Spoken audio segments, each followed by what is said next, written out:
Ladies and gentlemen, welcome to a special chat with Matt episode this week. It is Valentine's Day coming up. I know some of y'all are single, trying to find that one you want to socially distance be with.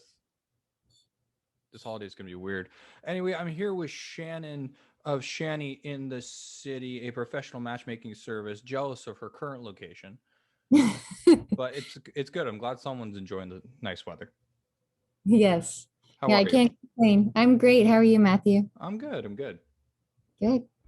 So, why don't you tell me a bit about yourself and the background and how you got into the matchmaking kind of world? Sure. So I started my brand in 2010, and I was actually inspired by the movie Hitch. I really wanted to give single male and females a chance to get back into dating with confidence and through coaching. So I started as a dating coach, and then I transitioned into hosting a lot of social events in Toronto, which built up a huge singles network. And that led me to matchmaking. So I've been full-time a matchmaker for the past 7 years, and I love it. It's a job that, is growing, and there's a huge need for it, especially now during COVID, where people aren't meeting one another organically. They're kind of stuck at home, and it gives them a sense right now to think about what type of partner they're looking for and how do they show up in a relationship as well. Gives them a sense to think about who they are and what they can offer.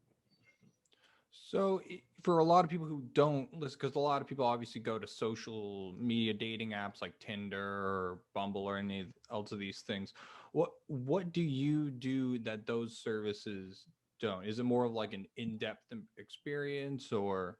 Yeah, so it's a boutique service, meaning it's about the quality of singles I work with. So I personally, before COVID, I would meet and screen all potential clients. And there's that confidential aspect. So you know that your bio is staying confidential and it's only shared with a potential match. So your picture isn't blasted everywhere like the dating apps. And a lot of people that work in large companies, they may see staff and coworkers, and that can be a little embarrassing, like, oh, I saw you on Bumble. So I work with a lot of, business execs that want the confidentiality. They're really busy. They don't have time to go online and micromanage all of the messaging back and forth. So by hiring a matchmaker, it gets you closer to that opportunity to meet somebody that you share a similar lifestyle with. And the clientele you always says people are busy, want more privacy and stuff like that. How has the business? Yeah, and the most important thing, Matthew, is they definitely want a relationship. So you know that the relationship expectations are clear. So they want long term, they either want marriage or a long term relationship. Where online you sometimes don't know what people want. I will say that is definitely a positive. It sounds fantastic to have someone who it's going to be a quality experience from beginning to end in terms of getting the information down to the getting to know you personally, but actually talking to you, as opposed to setting up a profile online and then rolling Yes. the dice to see which fun individuals show up on the wheel of Tinder. Mhm. I'm curious though about just what have been some of the big changes you've seen in some of these clients when it comes to the pandemic? Because with COVID, that's obviously changed the landscape. Everything, people have gone online more. Like Mhm. how has what you've been doing been affected by it? So as a matchmaker, some clients decided to pause their memberships. Like for the lockdown, I did pause December and January of this year, just because, people kind of wanted to reset. And now I'm diving back into matchmaking this month as well. But we are starting more with, a conversation. So a phone call that leads to a video date that leads to potentially a walking date if you feel safe. So it's much more of an emotional setup versus like like just meeting somebody and physically liking them. And back before COVID, there was a huge hookup culture with online dating. People going out with 5 different people a week, and now I feel like we've reduced the proximity of choice. It's not about choosing who we want and going through a big array of singles. It's more about just focusing on one opportunity at a time. And that's with the boutique matchmaking experience, you get to review one profile, and let me know if you accept or decline the match. Then from there, I exchange phone numbers, and then you connect with your date. You just mentioned the trend of the hookup culture, especially over the past few years. Do you think if COVID didn't come into play, that we'd be kind of running along a similar track in which we'd still be seeing a lot more people go towards that hookup culture? Or do you think it would have been like curved in some way? Because with the pandemic, it's definitely forced people to stay inside, reevaluate, but also not have the access to pursue that hookup culture. Yes, I think for sure, the pandemic did influence that. I feel like it gave everybody a reset, and it gave everybody the chance to be a little more selective with who they're going out with versus just having like, being a serial dater and going out with multiple women or men throughout the week.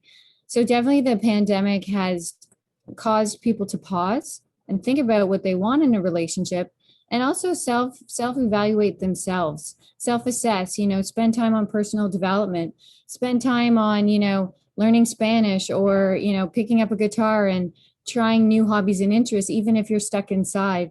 It's a time for people to be very creative with their dating and how they're connecting with other singles, even through a networking environment as well. Like, I mean, joining meetup groups online, there's lots of stuff that you can still, Netflix party, I created a COVID cooking group on Facebook, which is going great, a chance for everyone to just showcase their recipes. And it's really growing. And so it's nice about, just creating community groups where people don't feel so alone. And that's kind of my intention for, 2020 and 2021. And with the actual process of going from beginning to end, more like Mhm. you mentioned that initial phone call, the screening process, all that kind of stuff. What kind of things are you discussing? Like, what kind of details Mhm. are you collecting from these people in order to assess who would be the best match for them?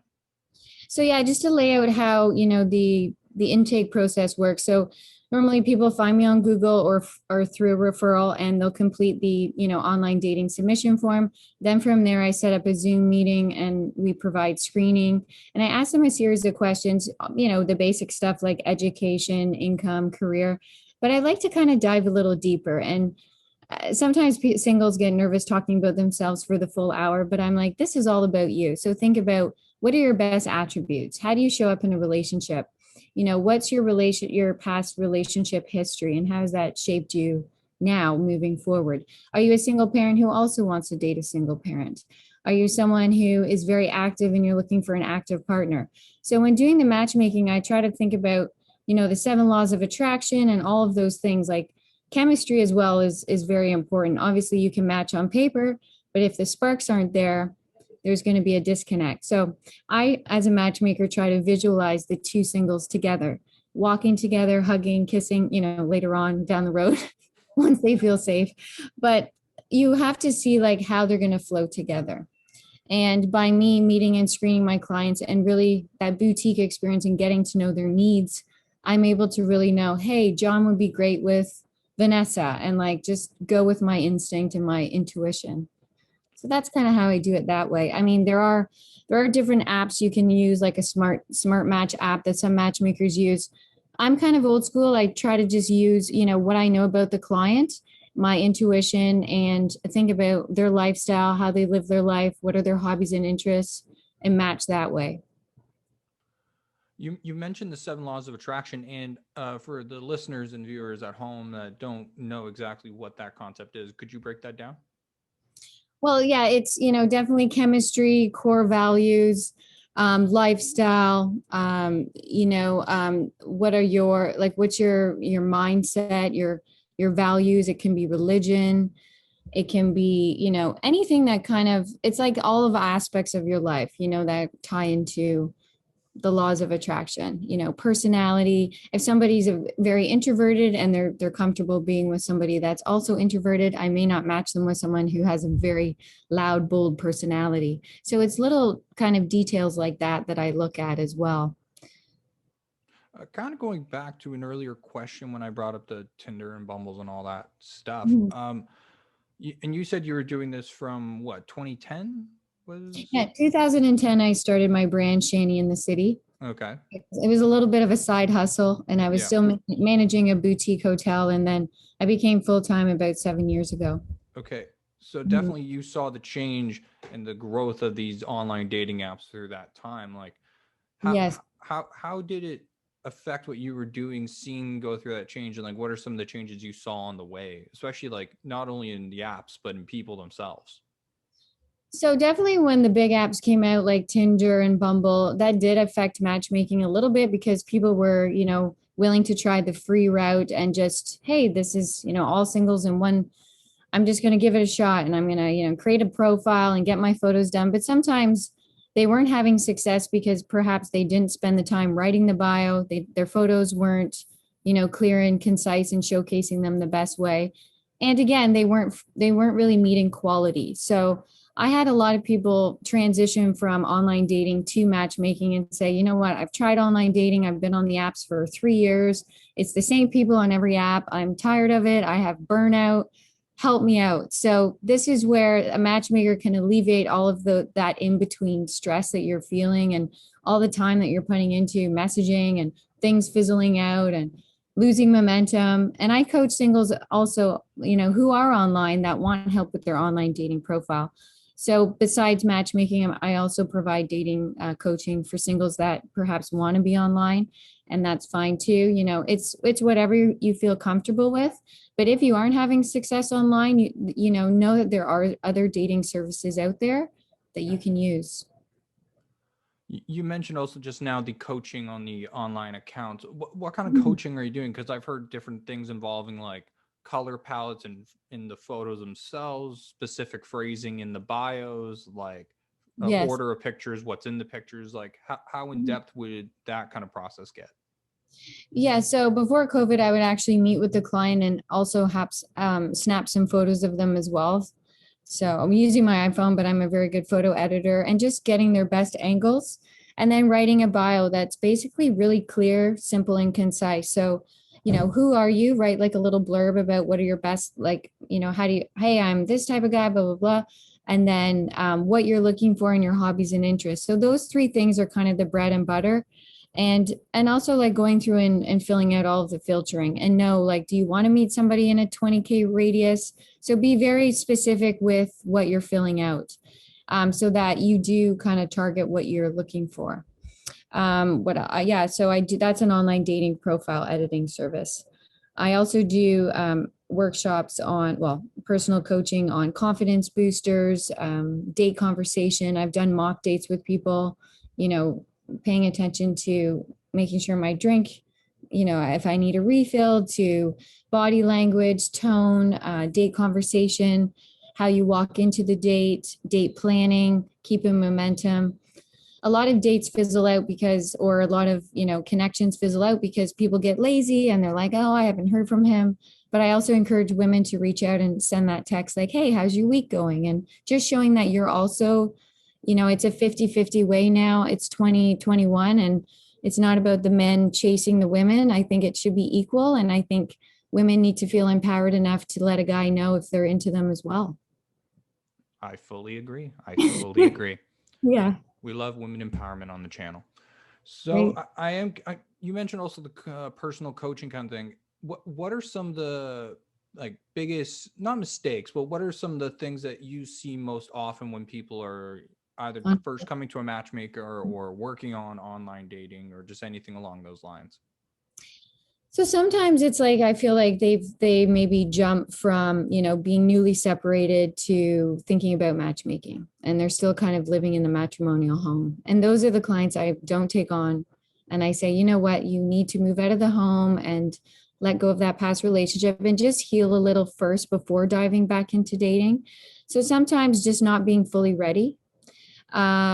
Another time people will show up and need help with shot like styling their image. Maybe they've had the same look for the past like 15 years, or they've been married for 20 years and they don't know how to date or what to do, or what's right and what's wrong. And yeah, because they've just been married for so long that they don't know how the you know dating works in general. So everyone has their own story, and it's really about just getting to know what that client needs. I've seen people also come to me who are corporate women that maybe want to tap into their femininity and be a little more less boss babe and more softer and sweet, and show up on the date that it's warm and the guy can read that they are interested and it's nice and it's flowing, versus like business meeting. So we all have ways of, sometimes dates can turn into interviews and feel like a job interview. And I know guys get nervous and they drill a bunch of questions, but I teach clients to, or singles to, story tell, share perspectives, share opinions, talk about what you're up to. And, if you can't have a conversation about what you're working on or what's going on in your life, then maybe take a step back and think, hey, what can I be working on now that's going to make my life more full? Because on a date, it's really about, I always say you want to fill your glass with a bunch of rocks so you have so much to share, versus like a little bit, like, oh, I just work and go to the gym. That may not be as appealing as, hey, I just did this personal development workshop. I'm taking my yoga certification. I'm learning Spanish. It's nice to, show that you're busy, you're working on yourself. You have great social relationships with friends and family. Your values are, your values are straightforward. You know what you want. You're not confused and also not jaded. So some people can come to me and like, oh, I've had the worst experience, blah, blah, blah. I'm giving up. Well, we have to change your mindset. You can't jump into matchmaking and thinking like, is it going to work? I don't know. I want you to be fully ready and fully trust in the process. And with the actual taking the time, personal development, and getting yourselves up, because it's a slow build, definitely, in which you're developing someone, giving them the skills and giving them an understanding of where to go and what not to go. On a first date, what are some common mistakes on either end of the spectrum of what people can do? And just from your immediate laughter, I'm guessing there's been a couple good ones. So sometimes, on a first date, people get nervous and they may drink too much and they overshare. They talk negatively about an ex-partner. They talk about how they've given up and they just don't feel like they're ever going to meet anybody. So you have to remove all that negativity, all that negative conversation, and just keep it light and fun. A date should be engaging. It's about you. It's not about thinking about your past. It's about being very present and thinking about who's in front of you and getting to know that individual. Another thing is, maybe talk. I actually made a TikTok video on this, like what not to do on a first date. And I was pointing, and so like, don't talk about sexual desires, right? So some people are very like open with their sexuality, like first on, like, hey, I like this. And that's too much, right? Too much too soon. Talking about exes, talking about how much money you make, that you've been single for so long. You don't need to go into that. Like, it just kind of downplays. You want to just talk about your good qualities and where you are right now and how you're feeling. And I think through storytelling, that's where you're going to have connection. And if you're not connecting with your date, you're probably not going to land a second date. So, making the girl laugh, making her feel safe, making her feel comfortable. And how do you do that? Through sharing stories and making her laugh and, giving examples of things you've done. Like, when was your last trip you took? When COVID opens up things and restrictions are lifted, what's your next vacation look like? So those are some things to think about, because that's great date conversation that you can bring up. And on the latter end of a relationship, because obviously, especially with the way things are going, divorce rates as high as it is, and just you never know with people going back and forth, whether it be issues they've never dealt with that halts them from being able to commit fully to someone, or any other outside factor. What would you say are some of the keys to the longevity of a relationship? Definitely trust, open communication, support, and loyalty. And again, that physical connection. So I always say men need three things: support, loyalty, and sex. Where women we need a lot more. But also being best friends with your partner. I find like if you marry a best friend or somebody that you can just enjoy life with, you're kind of set, and you trust each other, you support one another, you ask about their day. It's not all about you. It's about, being together as a team, and and going through like the mishaps of life, but coming out stronger and finding solutions.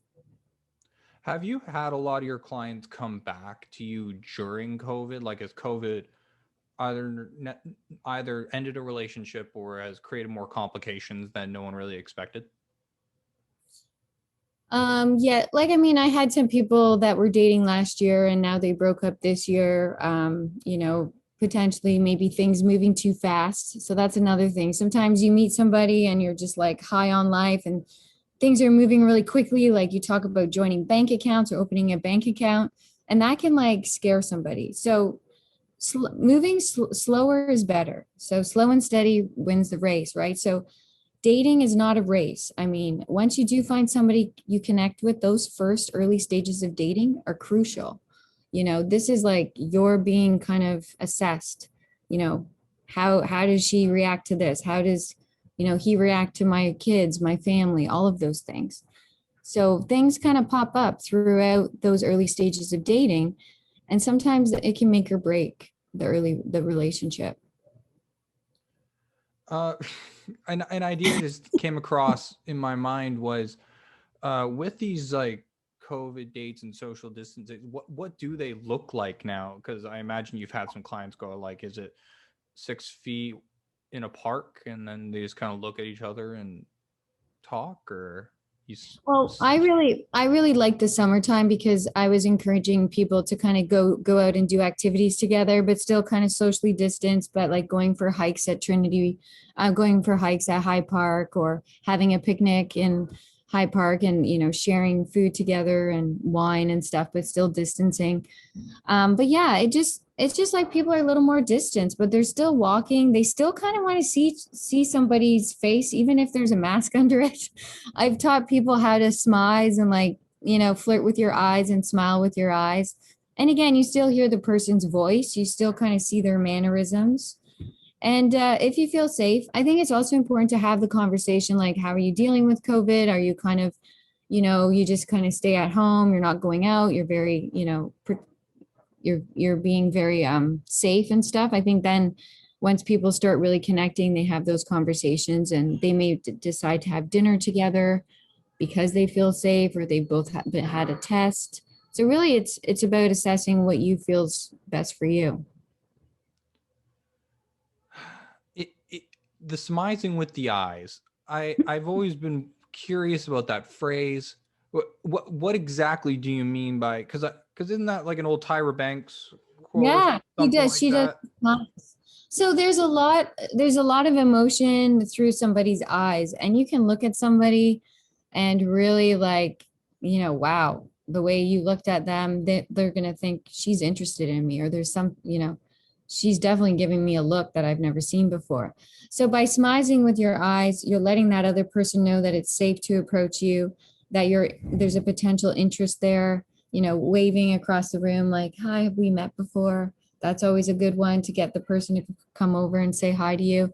But even if you're walking down the street and you have a mask, you can kind of, smize with your eyes and brighten up your eyes and look at the other individual, maintain eye contact. I think by holding eye contact for up to 3 seconds and looking away and then looking back, that's another good way to have nonverbal flirting techniques. Does having the mask make it better for the smizing because there's nothing else to look at? Probably. Yeah, there's nothing. I mean, all you have is your eyes to work with and your body language. I know wearing a mask doesn't always feel sexy, but I mean, Depends on the event, mask. yeah, there's so many that are, fashionable now, and people are just dealing with what they have to deal with, right? We're all wearing a mask and it is what it is. So it's about being creative. And moving on to the other side of that, you mentioned body language. Like, what are some of the average body language shows? Because let me say this bluntly: I'm a man. Mhm. Men are fairly. I'll speak for myself. Dense. When it comes to reading body language, or just sorry, I'm adjusting my levels. Reading body language, or just not fully grasping how to understand what your partner's trying to say through their body. Yes. So through nonverbal communication, if somebody's leaning into the conversation, that's a very good idea, that they're enjoying the conversation. They want to get closer to you. They're enjoying your company. If the girl kind of like, plays with her hair a little, or like moves her hair off her face and is kind of like smiling a lot. And also through conversation, you want to kind of like nod your head that you're understanding what the person's saying, not just sitting there like a stiff, like very stiff. And when you're sitting in a chair or a bar stool, you want to kind of like, move around and get comfortable switching positions. Even with virtual dates, get up and get something from the kitchen so they can kind of see your body and what you look like. That's important.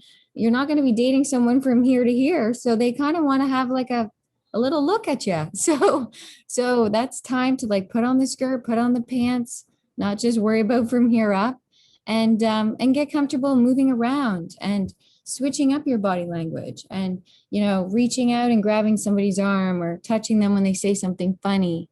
I think physical touch is still very important. I know with COVID it's more difficult, but when you get more comfortable with the person, walking with their arm and holding their arm when you walk down the street with them, those are little ways to show that you're interested, and it's cute, and it can really develop into more. So it's a balance of subtlety yet not subtlety. And also, gentlemen, when you're speaking, sometimes men can have one tone or one facial expression. So I always tell men like, oh my God, can you not call me out like that? That's very rude. But like, it's so nice when men open up their mouth and smile and like switch up your facial expression. So a good tip for that, I know sometimes we don't know how we show up or how we speak to people and how that looks. Record yourself.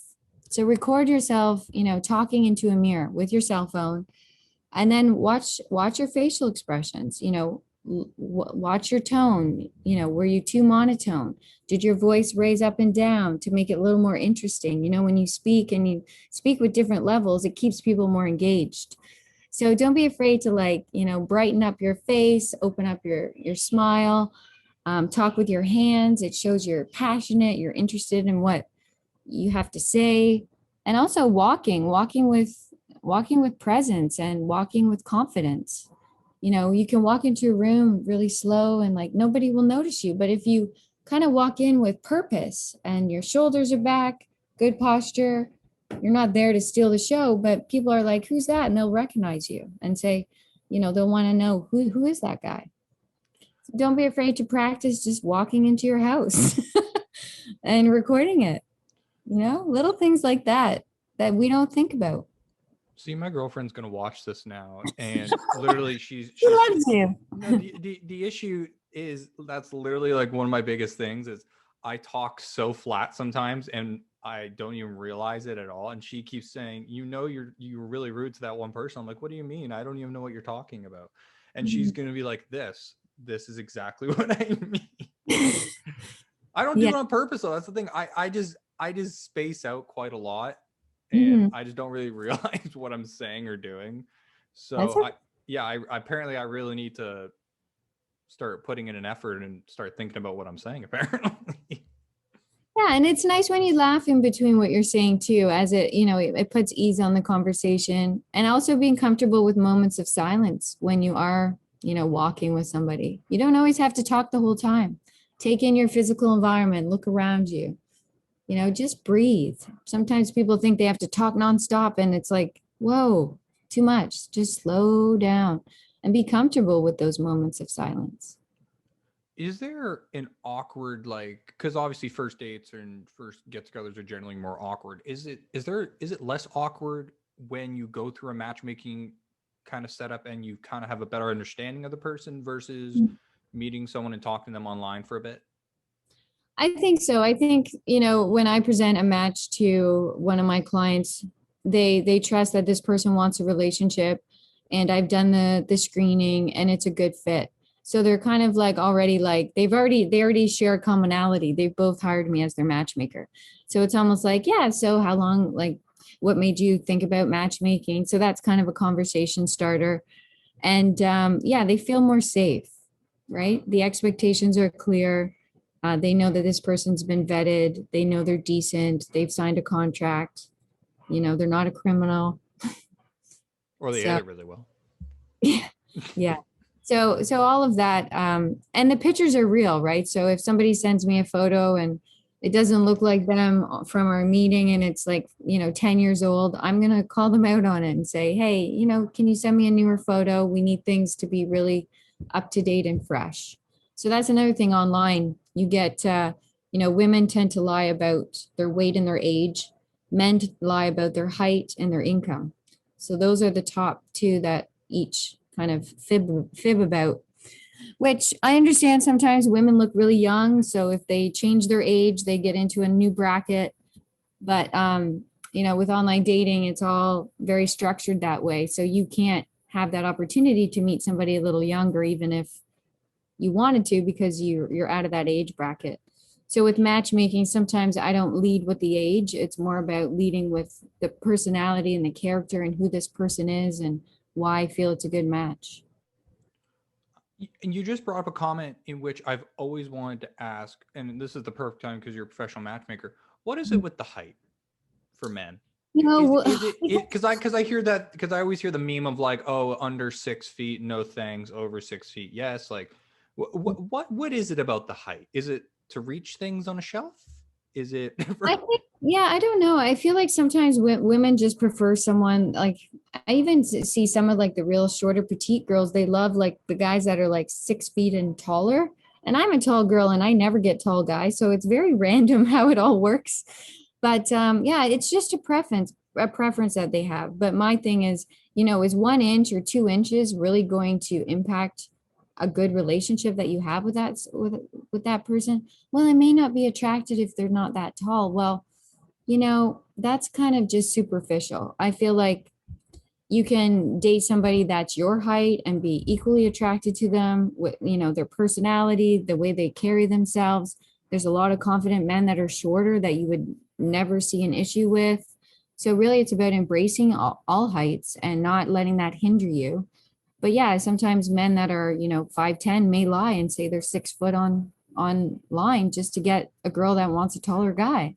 But in the end, if you are fibbing about that and you show up not looking 6 foot, she's not going to be happy. So just be honest and, embrace who you are. And if you want to gain a little inch, start doing yoga. Yoga will elongate your spine and your posture, and it could actually add half an inch if you are looking to get a little more taller. I just started yoga last week and I've already been starting to walk with a better posture. So yeah. I actually can fully agree with that. On the side of guys and that superficial, whether it be the age or the weight, it's the same exact thing you just said. Like, it's not, you can't look at someone like that because it is very superficial. You have to look past certain things because you never know what someone's story is and you never know who they are until you actually take the time to get to know them. I had this idea for a dating app and I'll say it here because I don't know if I'm ever going to do anything with it, but it's an interesting idea. It's like the TV show The Voice, in which you get to learn about someone, you read about them and their interests and stuff like that, and then you swipe right and start talking to them, and it depends. They have the option to show the pictures when they want to. So you actually get to know someone first through content as opposed through initial visual. I don't know if that's a good idea. It's just something I randomly thought of one day. No, it's nice. No, I love that. Like I said, that's why sometimes when you show a profile and someone's, looks at the picture right away, they may say no, but you have to get in front of somebody's energy, their personality, the way they speak, their tone, their voice, their mannerisms, that can be so attractive to you that you would have never given them the chance if you just based it on a photo. So I always say, and a lot of times when you line up all your exes, they may not be your type. There's a lot of people that you date that you fall in love with that are actually not your type, but they just showed up for you, and maybe they were a really great friend who supported you and helped you and was always there for you, and now you fell in love with them. And that's the beauty of relationships and dating, is that you have to get comfortable with the unknown. It's not like a cookie cutter thing. Like when I ask what are your mate preferences, I don't need a huge list. I want like your top 5 core, like your core values. What's really important to you? The other little stuff, I'll do my best, but it can be a little superficial. So I want to think about the bigger picture. And can these people, make it last and have a fulfilling relationship? Looks are going to fade. People, things change. People gain weight, especially when they're in relationships. Are you still going to have a connection strong enough to go through that stuff? And your answer should be yes, right?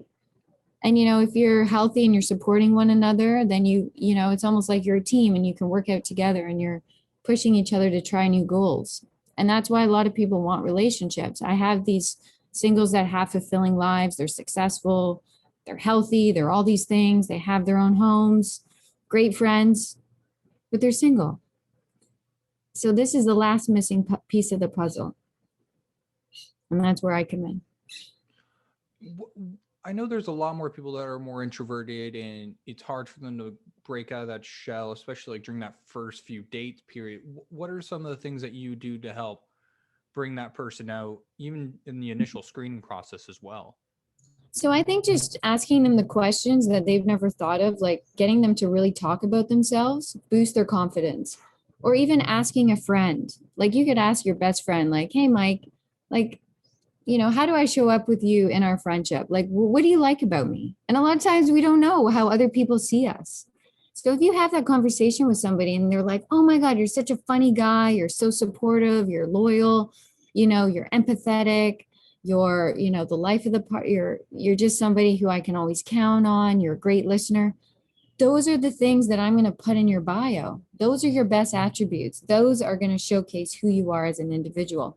And I'm also a life skills coach. So I help singles, tap into active listening, self-disclosing, sharing,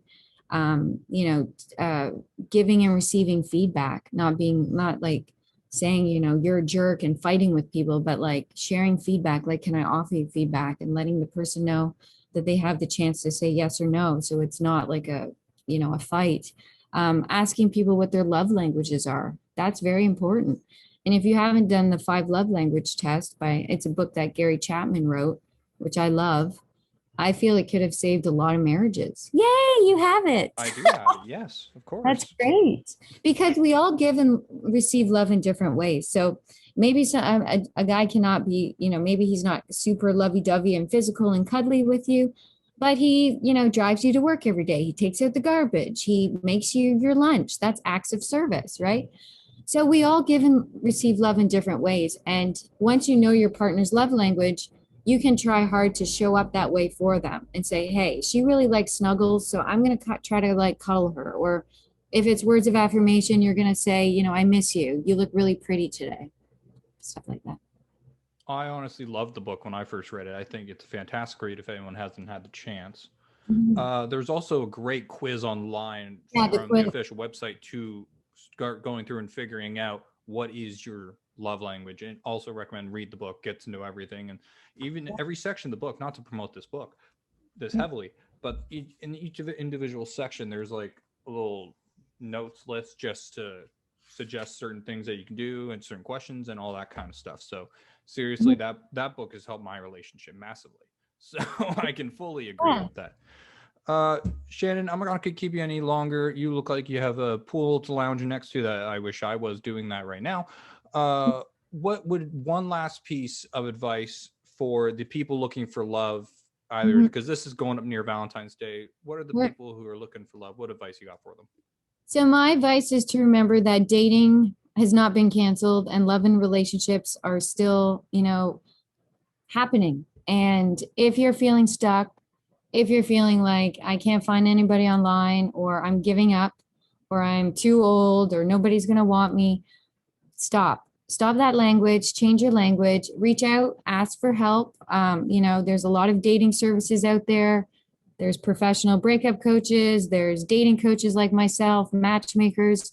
Do your research, see who you feel comfortable with, and make the investment into your love life. Love is life, and love is the most important thing that we have in our life. And I feel like life is meant to be shared. So that's kind of, my mantra. And just know that there are people that can help you achieve your relationship goals and help you be more comfortable with dating and help you find somebody that reflects your lifestyle and your core values.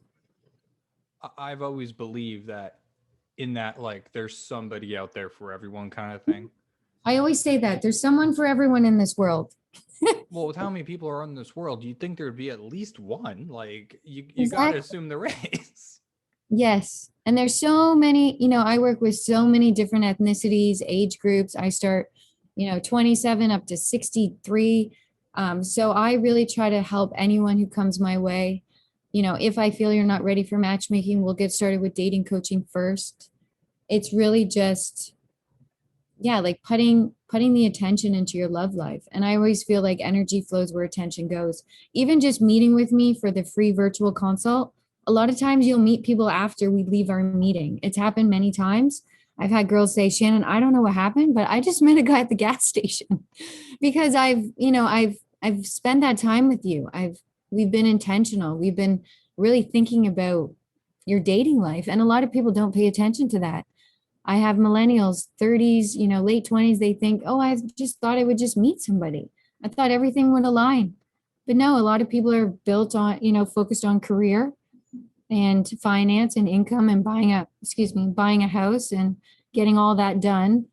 And then they're single in their 30s and they're like, I have nobody to share this with because they thought it would just show up for them. And really with online dating, it kind of hindered dating the old way, the courtship way, where you would knock on a girl's door and bring her flowers or talk to somebody at a restaurant. Now everybody's glued to their phones. There's less engagement, less talking, less conversation, less looking, less, you're just buried in your phone. So keep your phone away. Be present. Look around you. Get to know people. And I think what you just touched on near the end there is so accurate and so true. And also the fact that when that girl called you saying, I just met a guy at the gas station, I just think when you put certain energies out into the world, like, and you're making those strides in your life, whether it be reading a book or practicing something new or anything like that, when you put that energy out into the universe, I think it kind of bounces back and something can happen unexpectedly. And also the other thing is a lot of my friends who I've had were trying to figure out dating. I'm like, for me in my relationship, for example, me and my partner, we just passed 5 years in December. Something that it kind of just happened. Like neither of us were looking for it when it started, but it just kind of happened. So I don't know, sometimes I think life works better when you're not like intensely looking for, like, putting all your energy into one thing. Exactly. Like, spread it out kind of thing. I totally agree with you. And that's why matchmakers, we're kind of taking away that energy and doing the work for you, where you're not you're not online swiping and doing all that work. You're focused on other things like, hey, going to the gym or calling a friend or, trying a new recipe. You're working on your own self, but you don't have to like obsess about online dating and trying to find somebody to, tell your parents you're now in a relationship. I totally agree with you. I think, I always trust the universe and people pop up and show up at different times in our life when we're fully ready. And just be comfortable with that. Be comfortable being single. Date yourself first. Then think about inviting somebody into your life. An analogy I always use when talking about like supporting someone, being there for you, and just finding people in general is, in order to help someone else, you need to be able to help yourself first. And I always go back to that on an airplane when, like, oh, when the masks drops, make sure you put your own on first before you help someone out, because you don't have that mask on and you're trying to help someone. How are you going to breathe? Exactly. Yeah. Yeah. You have to love yourself first. You have to be confident with who you are and feel that you're worthy of love. And once you feel like you're worthy of love and your heart's open and you're less in your head and you're more about your heart and you're leading from your heart, that's going to show up. That's going to show up on the dates. Stop overthinking, use your heart, and just let things flow. And when we're in flow state, even with work, sometimes you're working so hard and you're just flowing and things are just easy. That's flow state. And you want to bring flow state to your dates, to your relationships, letting things flow and just moving together and not like drilling them. Like, do you want a relationship? Do you want kids? Do you want marriage? How long have you been single? Why did you and your ex break up? Like, that is not a good way to start things. So, and I know sometimes we all make these mistakes. We're on a date and we start talking about our exes. Take control of the conversation, shut it down, and switch the topic, because you want the date to, have a positive a vibe, and you want to see the person again. Let that person be intrigued by you and have a little mystery. And I think that's the best way we can leave this off. Yeah. Shannon, thank you for taking time to have a conversation with me. Where can people find you and what you do? So Shane, my website's shannyandthecity.com, and there's a matchmaking page, dating coaching, life coaching, and yeah, we also have a singles network which you can register on, and we always like to screen everybody and meet you over Zoom. It's complimentary, the first intake, and yeah, so reach out to us, and we'd love to speak with you. All right. Thank you guys for checking out another episode. Thank you to Anchor for sponsoring this podcast. All of Shanny's links and everything is going to be down in the description below. And I will see you guys next week. Take it